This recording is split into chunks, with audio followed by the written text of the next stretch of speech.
Olá, está começando mais uma edição do Agora com Lacombe e hoje eu vou conversar com o ministro-chefe da Casa Civil, Ciro Nogueira. Ministro, muitíssimo obrigado pela sua participação no Agora com Lacombe.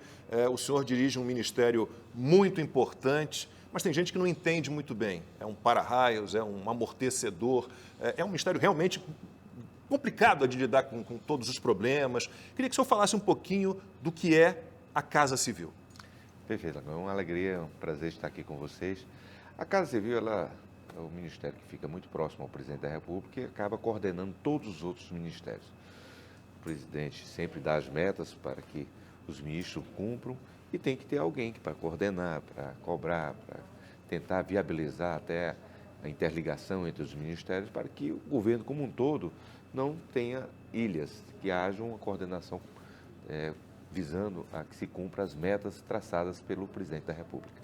O senhor assumiu no ano passado, em que mês? Em agosto. Em agosto do ano passado, 2021. Então tem um pouquinho mais de um mês à frente do Ministério. E o senhor assumiu num momento bem complicado.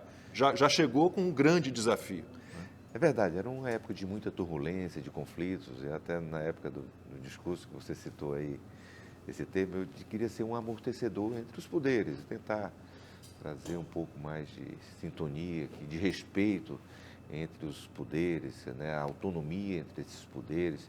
E eu acho que, apesar de ter tido muitos conflitos, nós tivemos um sucesso para que a gente possa dar tranquilidade, que os poderes sejam respeitados, a autonomia, às vezes um poder invade essa autonomia, são críticas e às vezes saem um pouco do bom senso, mas eu tenho certeza que a gente tem conseguido que o bom senso prevaleça às vezes, para que a gente possa ter um país com respeito entre as instituições, valorizando essas instituições, para que o povo brasileiro seja o grande ganhador desse tipo de ação dos governos, ou do legislativo, ou do judiciário. A gente tinha naquela época a CPI da Covid, né? Qual é a avaliação que o senhor faz dessa comissão parlamentar de inquérito? O que o senhor enxergou naquela CPI? Eu comparo aquela CPI, a gente não era nascido, mas se você for olhar nos livros de história, com a República do Galeão. A República do Galeão era um grupo que atacavam o Getúlio naquela época e que ninguém sabe quem são aquelas pessoas. Se eu te perguntar um membro da República do Galeão, ninguém lembra, porque eram pessoas que só saíram para atacar. E é mais ou menos essas pessoas que foram para aquela CPI criar um palco. Eu fiquei muito triste, cheguei a participar da CPI, até fiz uma promessa de nunca mais participar de uma CPI na minha vida, porque foi um espetáculo deprimente. As pessoas ali, muitas das pessoas ali, um histórico complicado, atacando severamente, tentando ter um ganho político em cima de mortes, em cima de sofrimento de pessoas, e que eu dizia naquela época que a verdade ia prevalecer. E realmente foi o que aconteceu. A verdade prevaleceu, o nosso país foi um exemplo para o mundo, foi convidado até pela Organização Mundial de Saúde para escrever um tratado, 6 países foram convidados para isso, para que, no caso, Deus ajude que isso não ocorra, mas se vier a ocorrer, esses exemplos de sucesso, como que ocorreu no nosso país, sejam difundidos pelo mundo afora. Então, eu acho que aquilo foi um espetáculo deprimente de pessoas que só quiseram atacar o presidente da República usando o sofrimento de milhões de brasileiros. E não faltou ali uma investigação que acabou sendo feita pelo Estado do Rio Grande do Norte em relação ao consórcio do Nordeste, o senhor que é do Piauí, o Carlos Gabas, se falava muito, vamos convocar, e houve uma blindagem em relação a isso. Não faltou essa investigação? Não era importante que tivesse sido feita essa investigação? Mas foi o ponto principal. A CPI ela perdeu a sua credibilidade quando houve essa blindagem, né? Foi milhões, tem delações aí que hoje estão escondidas, de escândalos provocado pelos governadores do Nordeste, principalmente do Partido dos Trabalhadores. O Gabas é um expoente do Partido dos Trabalhadores, né? Então, mas muita coisa ainda vai acontecer, porque eu tenho certeza que esses escândalos um dia virão à tona e essas pessoas que desviaram o recurso público realmente vão ser punidas, se Deus quiser. Ministro, acho que foi Fernando Henrique Cardoso que definiu o nosso sistema como presidencialismo de coalizão. Acho que foi ele, né, que chamou dessa forma. A gente tem um presidente, mas que tem que fazer a sua maioria ali no Congresso, e sem o Congresso ele não consegue governar de maneira nenhuma, né? Quais são os benefícios e os malefícios desse sistema que a gente acabou construindo? Olha, eu acho que houve um grande erro na nossa Constituinte de 2018. Não sei se você se lembra, nós fizemos a Constituinte... De 88? E depois fizemos o plebiscito. né, se era república, até se era Parlamentarismo. monarquia, se era... Tinha que ter sido o contrário, tinha que ser feito o primeiro plebiscito, para se definir que era presidencialismo. Porque a Constituição, ela é Ela é parlamentarista. completamente parlamentarista. Ela é completamente parlamentarista. Então, esse erro histórico causou isso. Então, nós temos que criar uma coalizão, né? O presidente Bolsonaro demorou ainda uns 2 anos para fazer a sua base parlamentar. A forma como ele implementou a relação política hoje é muito importante. Nós não podemos mais retroceder, porque o presidente, o meu partido político, como é que acontecia no passado? Isso aconteceu com o PT, com o Fernando Henrique, com todos. Se entregava os ministérios, porteira fechada, como dizia, os partidos políticos indicavam os ministros e todos os membros. E ali eram ilhas de governo e muitas vezes aconteciam muitos problemas. O governo do presidente não, ele nunca fez isso, nunca entregou nem ministério e principalmente estatais, que essa foi a grande diferença desse governo. Ele apostou em técnicos. Apostou técnico e pessoas, assim, olha, escolheu o nome, eu mesmo foi escolhido não por indicação do meu partido, foi escolhido porque ele acreditava que era a pessoa correta para aquele momento. Então, demorou-se os próprios partidos políticos amadurecerem e o próprio presidente também amadurecer. Eu conheci o deputado Bolsonaro e eu tinha críticas à sua atuação, a forma como ele colocava, mas o presidente, a forma como ele mudou o país, a forma como ele transformou as relações políticas, dando transparência, sem um tomar lá da cá, isso modificou o nosso país.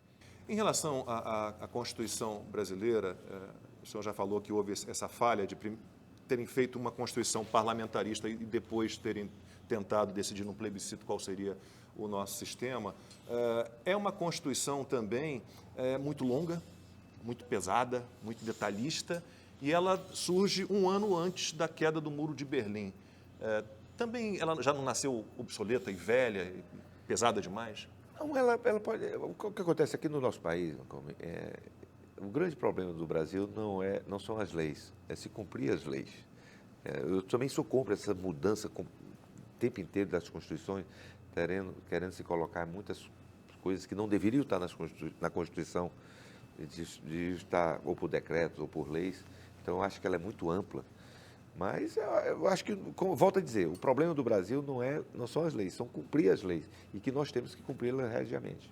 Mas o senhor, como senador, então, não como ministro, mas como alguém que tem uma experiência longa ali no parlamento, o senhor acharia necessário que, não sei daqui a quanto tempo, mas em alguma hora nós olhássemos com mais carinho ali para essa Constituição e tentássemos fazer uma nova Constituição, pensássemos numa Assembleia Constituinte, ou isso o senhor acha que está fora de questão, não é necessário? Eu não acho que nada na vida, no parlamento, e principalmente com a vontade popular, está fora de questão. Mas eu acho que é mais importante agora nós focarmos do que fazer uma grande Constituinte, porque aí você paralisa tudo para refazê-la, nós voltarmos o foco para algumas ações específicas, como uma reforma administrativa que seja correta, que possa adequar um pouco o setor privado ao setor público, não haver tanta essa diferença, respeitando os direitos de quem já está, né? Isso é importante, mas a gente, para o futuro, para os próximos servidores, para as pessoas, porque hoje existe uma distância muito grande das pessoas que estão na iniciativa privada do setor público. Eu acho que essa adequação é importante. Fazer uma reforma tributária. É fundamental nós tornarmos o nosso sistema mais simples. Hoje, a maior parte dos recursos que são arrecadados são gastos na própria arrecadação. Isso é inimaginável. Mas é um assunto complicado, a reforma tributária. Muito. A administrativa também, porque a gente já tem aí uma proposta um pouco mais fechada da administrativa. Mas a tributária, como é que a gente faz para afinar tantos interesses? Eu acho que o primeiro ponto não é diminuir a carga, que isso seria o ideal. Mas seria o ideal, diminuir a carga, menos tornar mais simples. Carga, os benefícios retornando melhores. Exatamente, tornar mais simples para o cidadão. Hoje, grande parte do que se gasta hoje é na arrecadação ou então na contabilidade. Tornar mais simples para o cidadão, diminuir a quantidade de impostos. E, para isso, nós temos que reduzir drasticamente a nossa carga tributária. E isso em todos os níveis. Quanto à reforma administrativa, o governo atual conseguiu, né, diminuir gastos com funcionalismo. A gente tem hoje o menor gasto com funcionalismo da história. Mas o senhor acha que é possível ainda avançar, diminuir um pouquinho mais o tamanho do Estado? Temos que tornar. Eu acho que o funcionalismo tem que focar em prestar bom serviço à população. Tem que haver uma avaliação permanente do próprio funcionalismo, tornar ele mais transparente para que as pessoas tenham acesso a bons funcionários, valorizar o próprio funcionário público na sua carreira. Então, acho que eu sou radicalmente favorável a uma reforma administrativa. Agora, volto a dizer, respeitando os direitos de quem já está. mas pelo menos para os próximos, que vão, você toda hora tem que fazer concurso público, renovar, nós temos que propor se igualar o máximo possível com a iniciativa privada.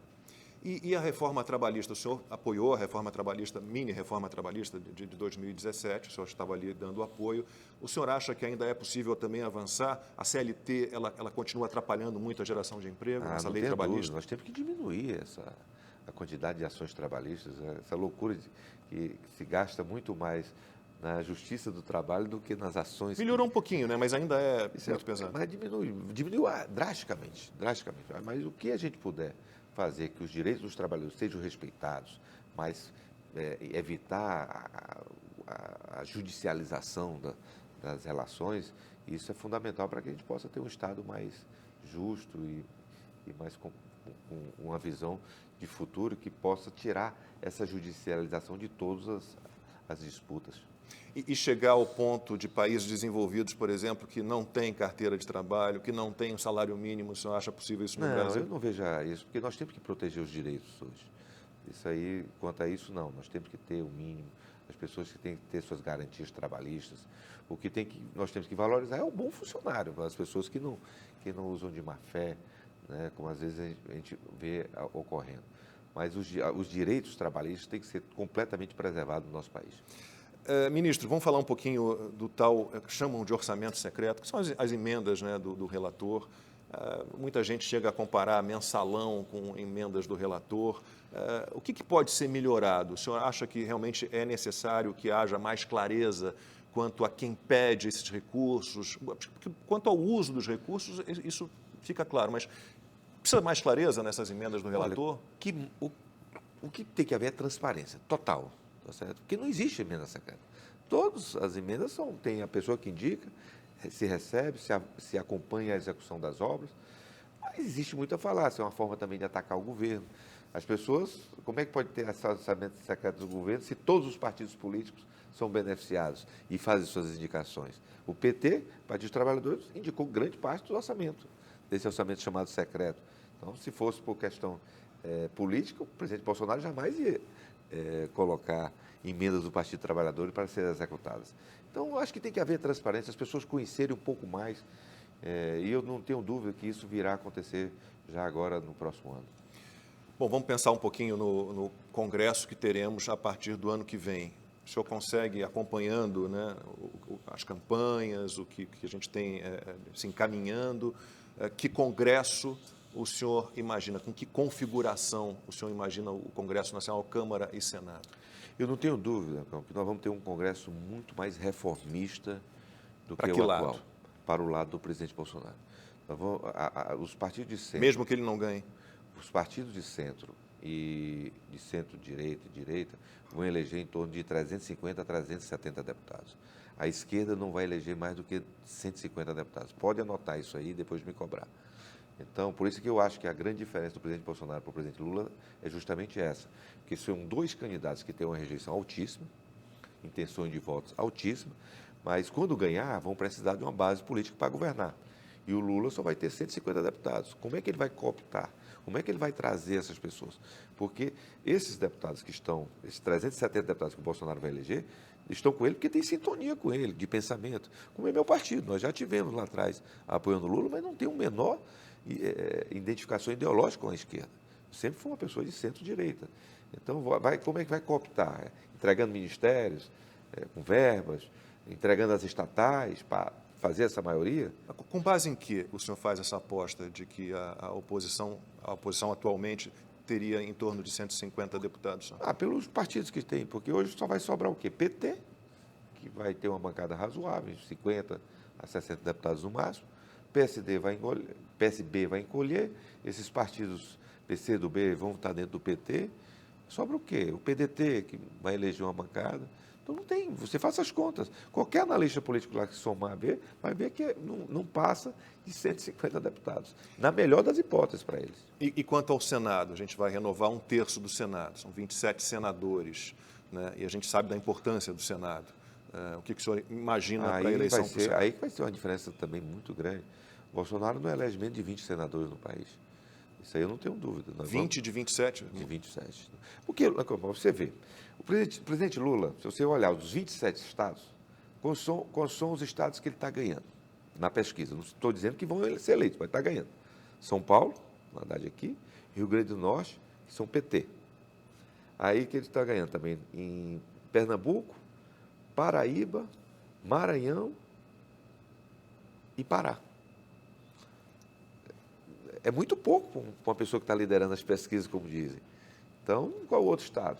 Todos os outros estados são governadores que têm mais a identificação com o partido do presidente. E grande parte desse estado está o primeiro colocado, o segundo colocado, o terceiro colocado, como é o estado do sul do país. Então, a base do presidente é muito maior. Certo? Se você olhar hoje, você pergunta, quantos prefeitos aqui em São Paulo apoiam o Lula? Quase nenhum. Acho que tem o Edinho ali em Araraquara, mais ninguém, quase, praticamente. Então, é muito pouco, é uma base política muito pequena. Tá certo? E eu acho que isso vai fazer uma grande diferença nessa eleição. Então, o Senado não vai ser... Se os governos estaduais estão dessa forma, o Senado não é diferente. Em relação à sua região, ao Nordeste, que é uma região em que o PT ainda tem muita força, né? Como é que o senhor vê, aí pensando mais nas eleições para governadores, né? Como é que deve ficar a divisão? Como eu disse, os partidos de oposição ao Lula vão eleger mais da metade dos governadores do Nordeste. Né? O Lula está na frente, deve ganhar no Nordeste. Mas a diferença será grande, como foi na última? Muito menor. E o candidato é muito pior, né? Quer dizer, o candidato de 4 anos atrás era pior, que é o Haddad. O Lula é mais forte. Hoje a diferença do presidente Bolsonaro para o presidente Lula é metade daquela diferença que o Haddad ganhou do Bolsonaro. Então, o Bolsonaro não vai fazer menos de 30% no Nordeste, em hipótese nenhuma. E por que ele ganhou essa força então um pouco maior? Por tudo que fez. Tudo que fez. Quem foi que levou a transposição? Quem cuidou das pessoas? Quem fez todas as obras? Meu estado, todas as obras de infraestrutura que estavam paralisadas nos governos anteriores, as duplicações das rodovias, a Transnordestina, que estava paralisada, e a grande obra mesmo do Nordeste, que foi emblemática, foi a transposição do Rio São Francisco, né, que estava completamente paralisada, que foi prometido pelos governos anteriores várias vezes e foi entregue pelo presidente Bolsonaro. O presidente agora, por exemplo, autorizou a transposição para o meu estado, Piauí. As pessoas sabem disso. Então, as coisas aconteceram realmente, não ficaram só nos discursos, como acontecia nos governos do PT. Ministro, em relação, eu não sei se o senhor se incomoda com essa expressão centrão, né? Por exemplo, eu conheço políticos que não gostam, acham pejorativo. Eu tenho orgulho. Quais são os partidos do centrão, que o senhor considera que são ali ligados ao centrão e são fiéis a essa bancada, e de que maneira os partidos do centrão devem se comportar agora nas eleições? Olha, eu tenho muito orgulho de pertencer a esses partidos de centro. E eles têm sido fundamentais para o nosso país. Grande parte do que não acontece de tragédias políticas, como a gente está vendo agora na Argentina, no Chile, agora na Colômbia, foi a falta desses partidos de centro, que dão um equilíbrio a todos esses governos. Que às vezes você vai para a direita agora, com o Bolsonaro, e para a esquerda, com o PT. São esses partidos de centro que dão sustentação e que evitam que o país vá para um lado de extremismo como o outro.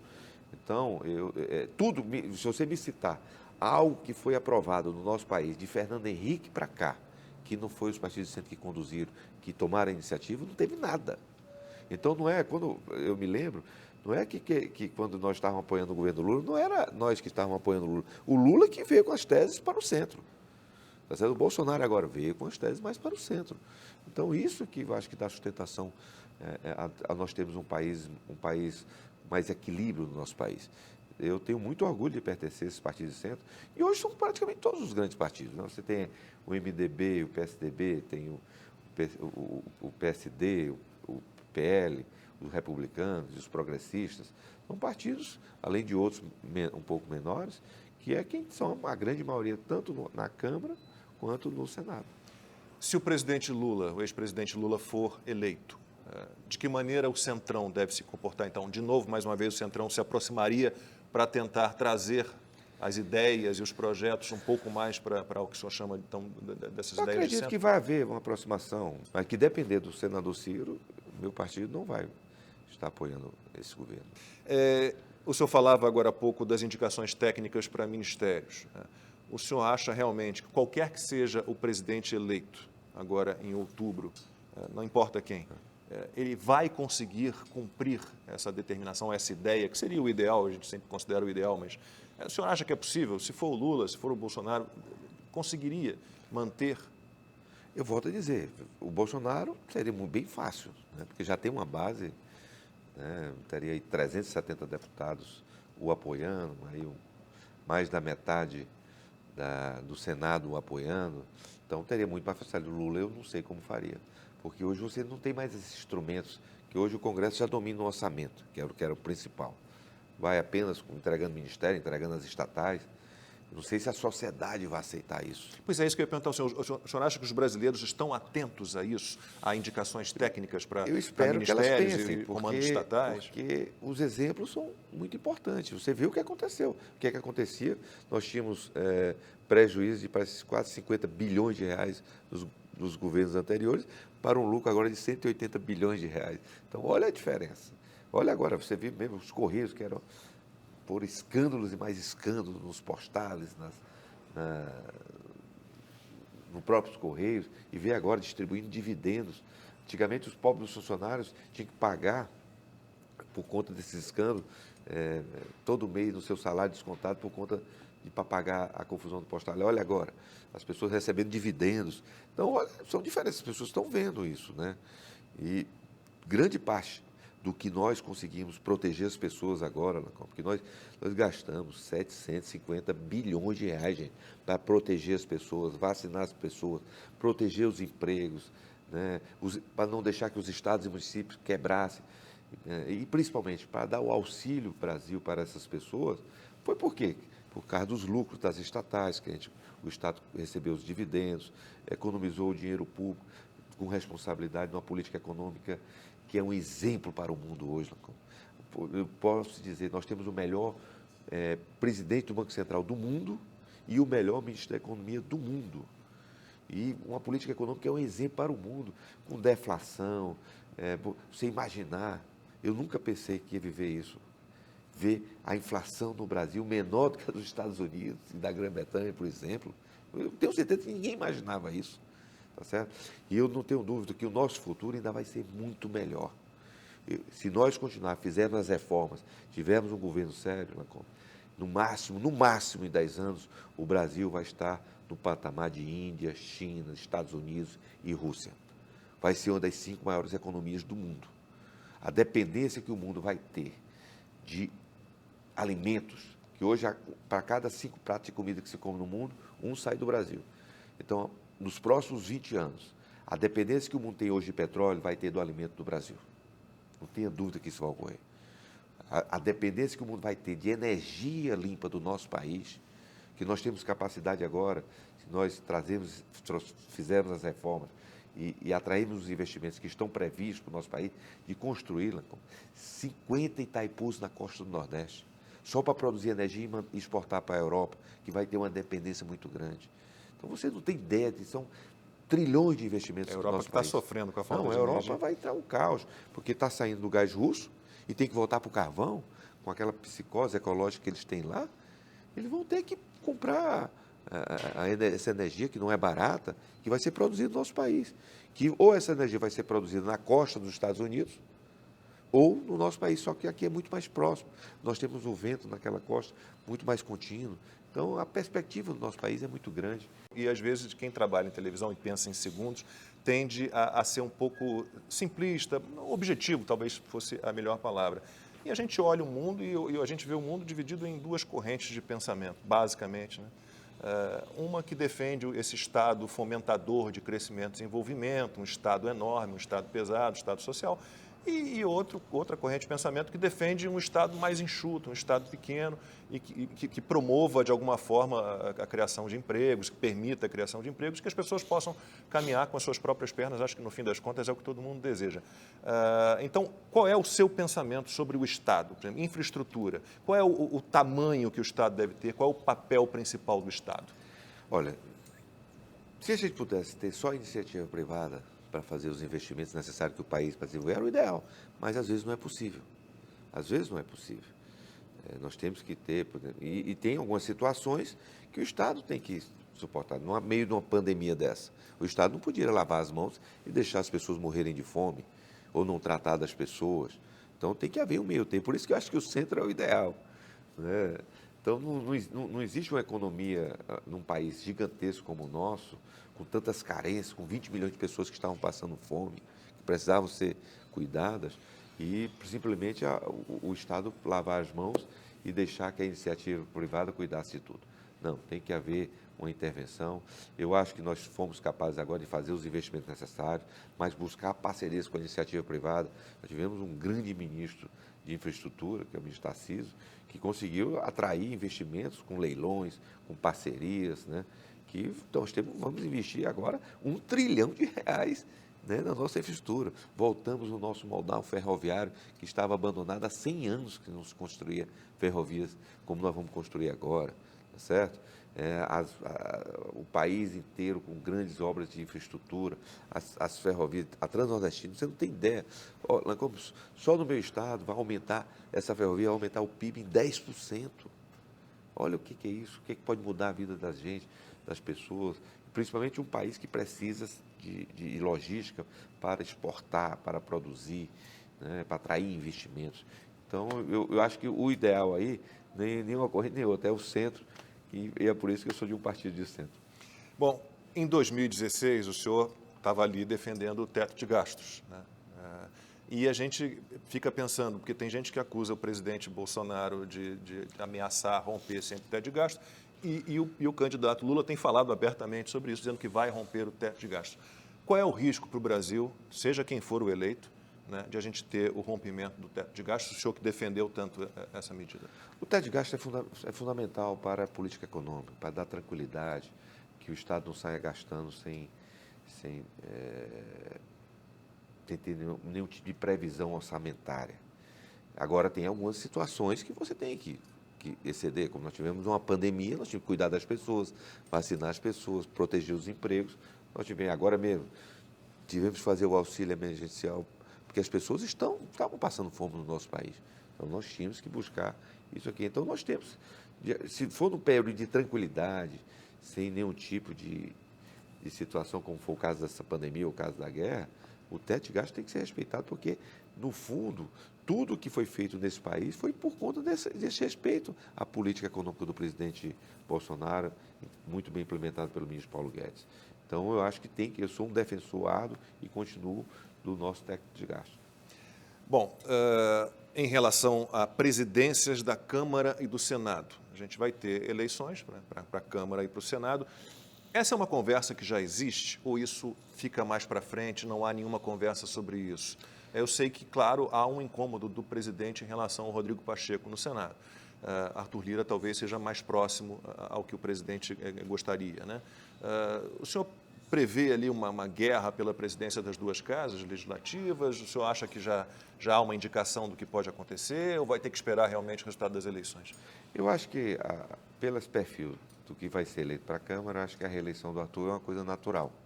O Rodrigo vai ter muito a depender da quantidade de senadores que o presidente Bolsonaro vai eleger, de como vai ser o relacionamento do próprio Rodrigo com o presidente Bolsonaro, se vai ter o apoio ou não do presidente Bolsonaro. Nós nunca tratamos disso. Por que houve o afastamento dos dois? Acho que o Rodrigo foi logo candidato, acho que foi um erro dele ter sido candidato a presidente da República, e houve esse afastamento, colocou a questão da candidatura dele. Mas é uma pessoa que não tem atrapalhado o país, não. Eu tenho um diálogo muito bom, o presidente também com ele. Então, é uma avaliação que eu não tenho dúvida que o presidente vai apoiar o Arthur. Mas o Rodrigo é uma situação que ainda não foi decidida se vier a acontecer a sua reeleição. A questão toda, a gente sabe, o que está havendo de interferência do Poder Judiciário, né, em algumas questões que são do Legislativo e do Executivo. Como é que fica esse papel? O senhor agora pensando como senador ainda, o senhor está ministro, mas o senhor é um senador da República.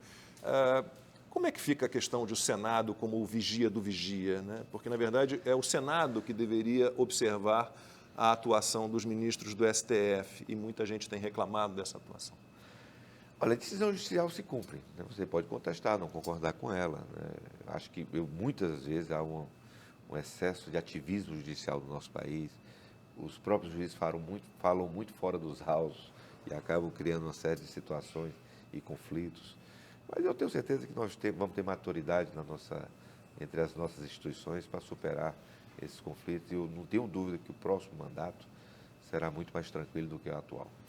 O senhor, de alguma forma, tem acompanhado, tem se envolvido nessa investigação sobre o grupo de 8 empresários que tiveram aí conversas de WhatsApp, num grupo privado, vazadas e foram acusados de planejar um golpe de Estado? O senhor tem, de alguma forma, como ministro da Casa Civil, acompanhado isso? Não, a gente acompanha, de qualquer forma, com preocupação, né, esses direitos individuais, mas eu acho que isso é um fato superado naquele momento, porque nós temos tanta confiança nas nossas instituições. Falar em golpe no nosso país, isso aí ninguém nunca levou a sério, e eu espero que isso seja um episódio superado. A gente tem ouvido muito o candidato Lula falar em regulação da mídia, em regulação da internet. O senhor acha que medidas assim passariam no Congresso Nacional, seja qual for o Congresso Nacional? Não, aí em hipótese nenhuma vai ocorrer. Nós temos que ter liberdade total das mídias, tem que ter respeito, lógico, às pessoas que, no caso, cometerem crimes. Mas não tenha dúvida que isso não tem o menor sentido. A imprensa tem que ser o mais livre possível.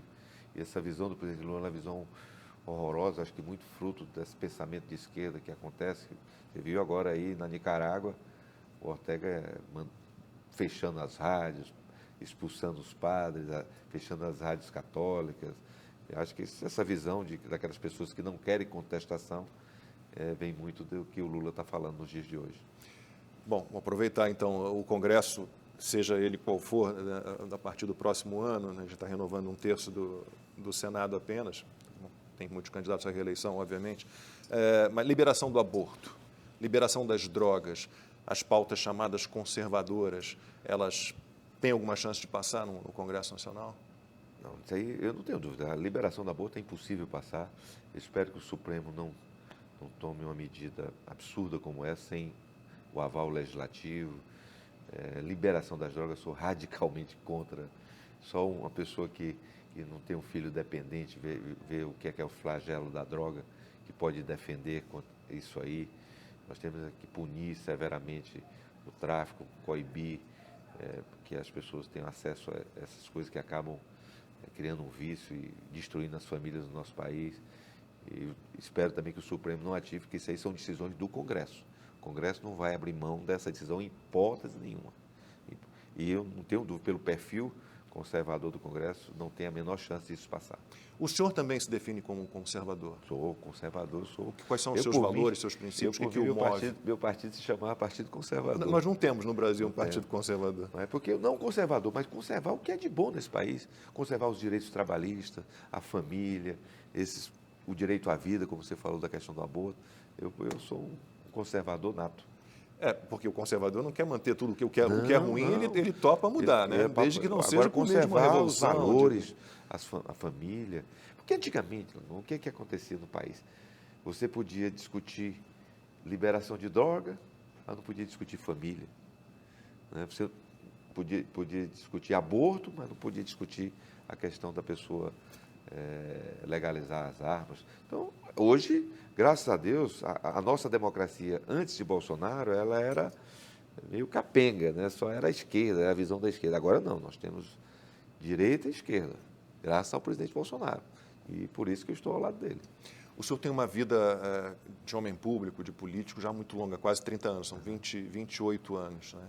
Fazendo uma comparação do brasileiro de 28 anos atrás para o brasileiro que a gente tem hoje, que mudanças principais o senhor enxerga? Mudou muito, né? Hoje a forma de se comunicar, mudou muito a forma dos próprios políticos interagirem com a população, a fiscalização, coisas que eram permitidas no passado, que as pessoas não tomavam conhecimento hoje. Hoje tem que haver, graças a Deus, uma transparência nos atos dos homens públicos. O nosso país melhorou, nós vamos ter agora a chegada da revolução do 5G, que graças ao governo do presidente Bolsonaro e à competência do meu amigo e irmão Fábio Faria, nós conseguimos implementar em tempo recorde, né? Até o final do ano vai estar funcionando em todas as 27 capitais, e isso vai ser uma transformação muito grande na vida do ser humano, né? Na produtividade, da forma como nós vamos atuar nas nossas vidas. Então, essa transformação constante, e eu tenho que me adequar cada vez mais para tentar ser um bom político, representar o povo do meu Piauí da forma correta. Mas foi uma transformação muito grande, em 28 anos, o tempo passa rápido. Mas dá gosto ver o brasileiro interessado por política? Acho que o brasileiro nunca se interessou tanto por política, nunca leu, nunca buscou tantas informações sobre Porque política. nós vamos ter pela primeira vez uma disputa entre dois grandes líderes populares. Nunca ocorreu isso no Brasil, nunca ocorreu. Porque líder popular mesmo no Brasil, nós tínhamos o Getúlio, o JK, acho que depois o Lula e agora o presidente Bolsonaro. Dois homens que têm uma identificação muito grande com a população, né? Que as pessoas se veem representadas neles. Então, é uma eleição que no dia seguinte da eleição vai ter alguém com 40% de rejeição. E é por isso que eu acho que essa base política é importante para dar governabilidade, dar estabilidade, para que o país não passe por sobressaltos. Porque eu fico imaginando, meu Deus, se o Haddad tivesse ganho aquela eleição, nós não tínhamos feito a reforma da Previdência, as reformas para dar sustentação ao país, para poder cuidar das pessoas e fazer esses investimentos sem estourar a inflação, sem ser um caos econômico no nosso país. E para isso precisou ter uma base política. E o presidente Bolsonaro hoje tem essa base política. Eu acho que esse é o grande diferencial dessa eleição. Ministro, um portal de notícias andou uns 4, 5 meses atrás dizendo que o senhor anda fazendo acenos ao ex-presidente Lula. O senhor já falou um pouquinho que, se o ex-presidente Lula for eleito, que o senhor vai ficar ali na oposição. Mas procede? Há alguma conversa com o PT já? Alguma coisa nesse sentido? A única aceno que eu fiz para ele foi tchau. Não teve outro? Não tem cabimento. Eu tenho, minha lealdade ao presidente é total. Lealdade não só de ações, nem partidária, mas lealdade de pensamento. Mas quais são assim as ideias e os projetos que o PT tem apresentado, que estão no plano de governo, um possível governo, que o incomodam mais?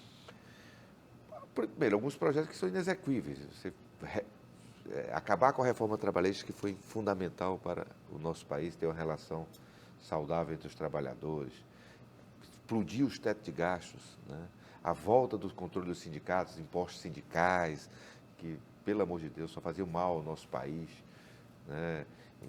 Fortalecer MST para invadir terra e prejudicar o setor que mais traz divisas para o nosso país, que é o agronegócio. Então, tudo errado, né? Eu acho que uma comparativa, veja o que está acontecendo nos países vizinhos, Chile, Argentina, não tem nada que tenha dado certo nesses países, a Venezuela, que eles tanto defendem.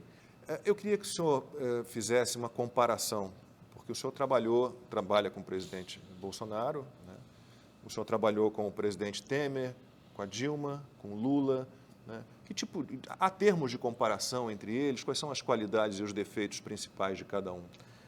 Acho que são em épocas diferentes. O Lula teve, naquele governo, por isso que eu disse que aquele Lula era bem melhor do que o atual, porque o Lula, naquele tempo, tinha uma ideia de combater a pobreza. Hoje, o Lula que está vindo hoje é para retomar o poder para o seu partido político, né? A Dilma foi uma tragédia, né? Foi uma pandemia sem ter pandemia, né, no nosso país. O Temer foi um governo um pouco instável, muitas denúncias, mas fez um governo equilibrado, que foi importante para aquela época, né?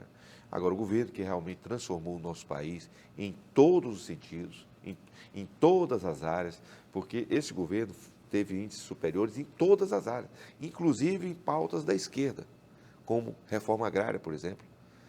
O presidente Bolsonaro, em 4 anos, titulou mais gente que esses governos de esquerda nos últimos 20 anos.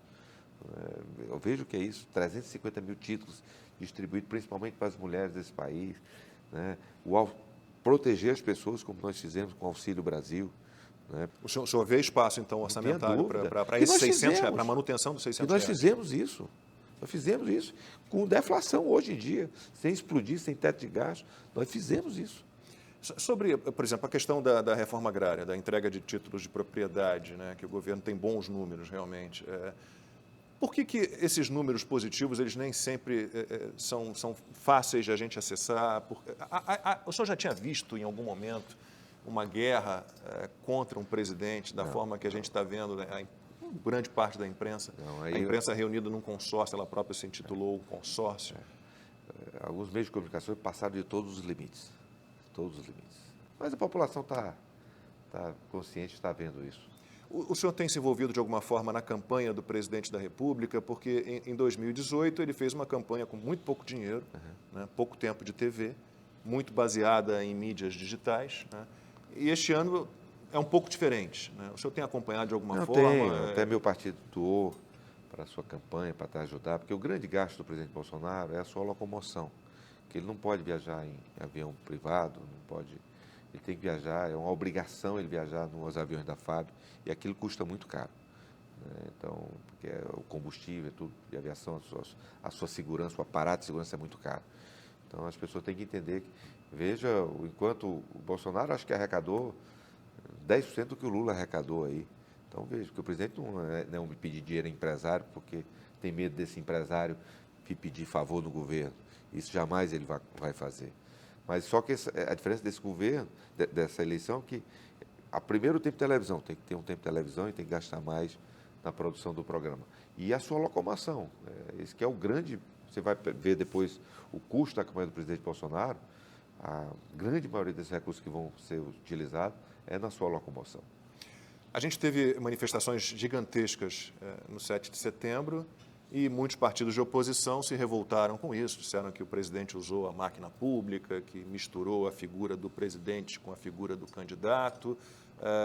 O senhor teme, de alguma forma, que haja medidas, por exemplo, o TSE já proibiu o presidente de usar as imagens do 7 de setembro. O senhor acha que isso pode avançar ainda ou vai ser dado um limite ali? Olha, nós temos hoje, apesar de todo o apelo popular do Lula, que teve principalmente no passado, o único homem público no Brasil capaz de levar multidões às ruas chama-se Jair Messias Bolsonaro. Isso talvez no mundo. Ficou bem claro. Não conheço nenhum outro líder. Que tem esse apelo porque popular? No mundo está havendo uma ucranização danada em todos os países. Porque eu chamo ucranização enfraquecimento dos países. Então, o único homem público no nosso país com capacidade de mobilização, isso aconteceu no 7 de setembro, e não adianta se proibir as imagens, porque quem foi que não viu aquelas imagens, quem não participou, quem não ficou tão feliz de ver a nossa bandeira exaltada, as pessoas de verde e amarelo, famílias, não teve uma briga, eu participei, não teve um assalto, não teve nada, foi só as famílias e as pessoas querendo celebrar os 200 anos de independência, mas principalmente o seu grande líder. Ministro, por que a gente não vê, na maior parte das pesquisas eleitorais, essa movimentação popular em torno do presidente, onde quer que ele vá, né, com motocicletas, com pessoas espontaneamente nas ruas o cumprimentando? Por que algumas pesquisas eleitorais não refletem isso? Acho que algumas vão ter que se ajustar, e já estão se ajustando, né? O presidente Bolsonaro vai ganhar a eleição em 18 estados. Ele vai ganhar as eleições. 18 ou 19 estados, dos 27. Ele vai ganhar a eleição. Então, é muito difícil você um presidente ganhar em 18 ou 19 estados e perder a eleição para presidente. E isso está agora... hoje o presidente só perde no Nordeste e no Pará. Não perde mais nenhum outro estado. Nós estamos virando Minas, que nós estávamos perdendo. São Paulo a gente já virou. Um colégio eleitoral importante. Rio de Janeiro nós já viramos. O Sul nem se fala, o Centro-Oeste, o Norte todo, exceto o Pará, que acho que a gente ainda está atrás. Então, e nos estados que nós perdemos, vamos diminuir muito a diferença. Nordeste mesmo, como a gente já comentou, a diferença entre Lula e Bolsonaro vai ser muito menor do que Haddad e Bolsonaro, né? E ele vai ganhar praticamente em todas as capitais das grandes cidades. Então, eu estou com muito otimismo nessa eleição e daqui a 15 dias nós vamos saber se eu estou certo ou errado. Assunto quase proibido. O senhor confia no sistema eleitoral brasileiro, acha que vai correr tudo bem? Eu confio muito no sistema eleitoral brasileiro. Não quer dizer, Lancôme, que ele não poderia ser fraudado algum dia. Por isso que o próprio TSE, todas as eleições, faz as medidas, as transformações, aprova as modificações que são necessárias para dar mais segurança. E agora, com essas sugestões que o Exército fez, eu acho que nós vamos ter um pleito que vai dar segurança para que as pessoas possam ir às urnas e conscientes que vão ter seu voto respeitado, que é a coisa mais sagrada de um cidadão. As pesquisas eleitorais, elas não balizam de forma alguma a campanha do presidente ou servem de alguma forma? Não servem. Nós temos as próprias pesquisas internas para você saber se você está... Pesquisa eleitoral, gente, se fosse tudo, elas não davam tanta diferença, né? E Não haveria tantos erros. Não tinha tanta diferença entre elas. Mas a pesquisa, o que é que ela serve? Para mim, pelo menos, eu com política a vida inteira eu acompanho, para saber se você está crescendo ou se você está caindo, se você toma como parâmetro aquele instituto, né? E eu volto a dizer, o presidente Bolsonaro hoje vai terminar ganhando praticamente em 2/3 dos estados. Então, isso é importante e é fundamental para uma eleição, porque as pessoas que estão nos estados acabam vendo os colegas de trabalho, de aula, ou a família, e isso acaba influenciando, né? Eu acho que isso vai ocorrer praticamente em todos os estados. O senhor teme, de alguma forma, um aumento da violência por motivação política? A gente vê tantas famílias brigadas. Isso o incomoda de alguma forma? De que maneira todos os lados envolvidos devem agir para que isso não aconteça? Como meu pai me dizia que não tem uma briga que tenha uma pessoa 100% certa e outra 100% errada, né? Toda discussão, nós temos uma eleição muito polarizada, as pessoas perdendo até um pouco do bom senso nas discussões, violência, como a gente tem visto. Agora, às vezes, só demonstra a violência de um lado, né? Você viu o que aconteceu quando houve aquele crime lá no Paraná, a loucura que foi, como se o Bolsonaro fosse o culpado por aquilo ali. Será que esse pai agora que matou a mulher e o filho com a tatuagem do Lula, o Lula é o culpado daquilo ali, gente? Mas vê a repercussão na imprensa de um lado e vê a repercussão do outro. Então, nós temos hoje uma imprensa muito politizada, que tomou partido de um lado. Mas as pessoas têm que ter bom senso, não tem essa... Tem que respeitar as diferenças, respeitar o voto dos outros, porque quem vai ter que ganhar é a maioria. É legítimo isso, tem que ser respeitado. A gente falou de várias reformas aqui, né, tributária, administrativa. Eu queria falar um pouquinho nesse finzinho de programa da reforma política, né? Eu, pessoalmente, sou um crítico, primeiro, da quantidade de deputados que temos, 513 deputados. Também acho que 81 senadores, talvez pudéssemos ter 1/3 a menos, 2 por estado. Os salários, não considero os salários de ministro, de presidente, de parlamentares altos, mas há uma série de penduricalhos e vale isso, vale aquilo, acaba onerando muitos assessores. Se fala, esse foi um assunto que passou batido por esse mandato do presidente Bolsonaro, a gente quase não teve discussão sobre a reforma política. O senhor vê a importância também numa reforma política? O senhor vislumbra uma possibilidade de haver uma reforma política num próximo governo? Eu, desde 94, eu cheguei na Câmara e daquela época eu já dizia, enquanto nós formos fazer reforma política para a próxima eleição, ela nunca vai acontecer. Porque as pessoas que estão lá não se devem aos seus interesses. Elas foram eleitas com esse atual sistema. Então, elas não querem mudar. Se eu fui eleito dessa forma, para que eu vou mudar? O ideal é nós fazermos uma reforma política para daqui a 2 eleições. As pessoas se despiriam desses interesses imediatos, poderiam fazer um processo político muito mais transparente. Quer dizer, aprova-se agora para a implementação dali a 2 mandatos. Exatamente, porque senão nunca vai ocorrer. Se começa a discutir, aí vai os interesses imediatos, isso aqui é melhor para um partido, isso aqui é melhor para um outro partido, porque a pessoa só vislumbra a próxima eleição. Então, eu não vejo, e digo isso desde 94, quando eu cheguei, olha, vamos voltar. Se isso tivesse ocorrido, a gente já tinha aprovado há muito tempo. Eu sou a favor também de enxugar o número de representantes, né? Mas eu acho que... o sistema de votação distrital, semidistrital, é algo meio complexo, mas é muito complexo, porque nós temos um país e uma cultura, né, de unificar, porque senão você vai dar muito mais poder aos estados que têm maior população. Não é fácil. Muita gente não entende como é que nos Estados Unidos a pessoa que recebe menos votos acaba ganhando a eleição por conta dos distritos. Não é fácil essa discussão e dizer quem tem razão definitivamente. O senhor conversa muito com o ministro Paulo Guedes, eu imagino, como chefe da Casa Civil, não tem como escapar disso. O que ele diz? O presidente Bolsonaro reeleito, ele tem vontade de continuar, ele tem energia, ele tem disposição para continuar desenvolvendo o trabalho que ele vem desenvolvendo? Olha, lógico que o presidente ganhando a eleição, todos os ministros têm que entregar seus cargos e esperar que o presidente fique livre para fazer o melhor governo possível dos próximos 4 anos. Mas o ministro Paulo Guedes, para mim, é o melhor, eu vou dizer, o melhor ministro da história desse país e o melhor ministro da economia do mundo. Por tudo. Tanto eu já vim dizendo desde quando eu entrei no governo, e agora, com os resultados fantásticos econômicos que nós estamos obtendo, isso se torna mais claro, porque não tem um país no mundo hoje, nenhum país do mundo, que seja um exemplo econômico como o Brasil é, com as dificuldades que o Brasil enfrentou, né, pelas carências que teve que ajudar a população, fazer os investimentos necessários para proteger os empregos e as pessoas. Alguém que tenha hoje... O Brasil é o único país que teve deflação, gente. 2 meses seguidos. Nós temos hoje o combustível mais barato do mundo, né? E veja os índices de emprego. Nós vamos atingir o recorde histórico, vamos beirar agora 8%, se Deus quiser, de desemprego no nosso país.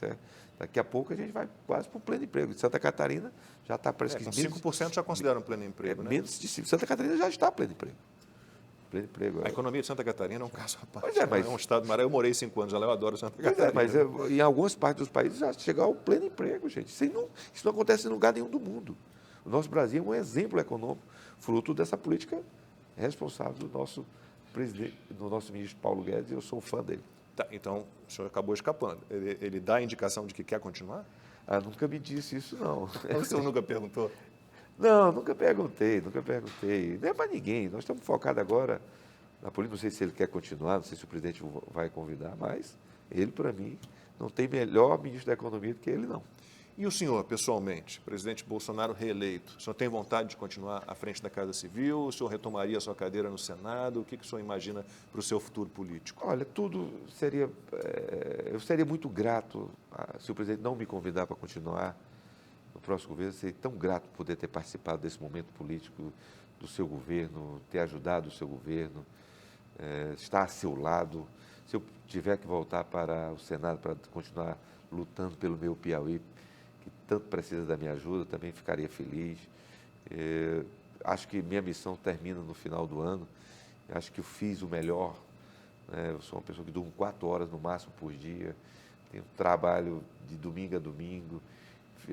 Eu sou uma pessoa realizada de ter estado esse período ao lado do nosso presidente Bolsonaro. Algum pensamento lhe passa pela cabeça de um governo do Estado, ou presidência da República, algum cargo executivo desse nível? Daqui a pouco eu acho que eu vou fazer 32 anos, acho que daqui a pouco eu... O senhor está pensando em aposentadoria? Não, muito novo. O senhor é mais novo que eu. Em voltar a ser presidente do meu River lá do Piauí e sair da vida pública. O River é o meu time de coração lá do Piauí. Eu trabalhei 14 anos com esporte, eu tenho um conhecimento sobre esporte. Eu fui 4 anos presidente do River, tive tanta alegria e eu prometi ao povo do Piauí que um dia ainda volto para ser presidente do meu clube. E voltar a correr rally lá com o nosso amigo Ernest Cordão? Cordão, lá no nosso Piauí. Será que você já participou? Eu já participei. Um rally difícil, duro, viu? Até quero ver se no próximo ano eu volto a competir lá. Tenho memória, tenho boas lembranças e muitas alegrias ali participando do Pior Será ou Será Pior no Piauí. Depende do trajeto. Se começa no Piauí e vai para o Ceará, pior será. Se é o contrário, será pior. Eu já fui campeão, hein? Eu não. Eu fiquei lá entre os últimos, mas completei. Mas, ministro, então, para a gente encerrar rapidamente, pensando no ano que vem, o que o Brasil precisa fazer para continuar mantendo, para manter essa recuperação econômica que a gente tem visto? Continuar no que está dando certo. E nosso país está dando certo. Eu acho que nós vamos, volto a dizer, em 10 anos, o nosso país, se continuar nesse trilho, está entre os 5 maiores países do mundo, uma potência econômica, com um governo forte que represente o nosso país, com uma população muito mais bem tratada, capacitada, ganhando bem. O nosso país tem um futuro tão bonito. Eu que acompanho o dia a dia da Casa Civil, vejo as perspectivas econômicas do nosso país, se ele continuar no rumo certo como está hoje. Não tenho dúvida que o Brasil, daqui a 10 anos, vai ser muito melhor do que nós somos hoje. E eu tenho certeza que o Brasil vai fazer uma grande escolha esse ano e continuar no rumo certo. Ministro, muitíssimo obrigado pela sua entrevista. Eu que agradeço. Muito obrigado.